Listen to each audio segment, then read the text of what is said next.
Bentornati all'Arte del Prosdo. Quello che vedete è un video con un'immagine ferma, una foto scattata da me.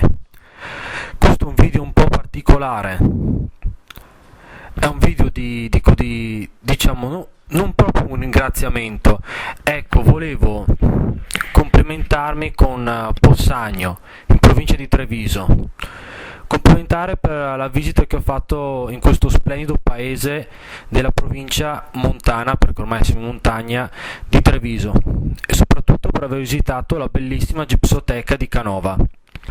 Un tempo era anche la casa di Canova, dove è nato, e oggi c'è questo museo o casa museo a lui dedicato, dove sono esposte le sue opere, ma soprattutto le statuette preparatorie, i modellini in terracotta fatti da lui e i modelli in gesso per le opere più importanti.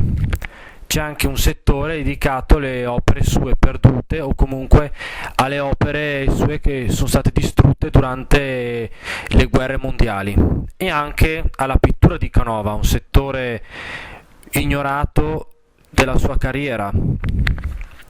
Comunque volevo ringraziare questa città. Io vivo qua tra il veronese e il bresciano, e perciò visitare un paese della provincia trevigiana e scoprire che contiene questi tesori è stata veramente una sorpresa, non solo perché il paese mi è sembrato ben tenuto, pulito, tutti questi bei viali di ginkgo biloba, ma anche vedere proprio come gli abitanti riconoscono il grande maestro Canova. Cioè ti viene proprio da sorprendere, sono stato sorpreso a sapere Canova che nel Settecento è nato qua tra i monti trevigiani e poi è passato in tutta Europa. Era anche tra i scultori preferiti di Napoleone Bonaparte.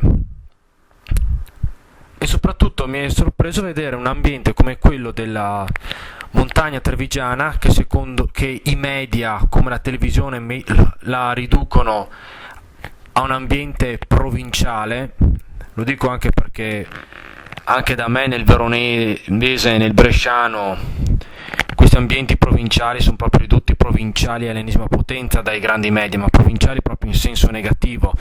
E perciò ti dico, se passate tra il trevigiano, Possagno è un paese che vi consiglio di visitare perché ne vale veramente la pena.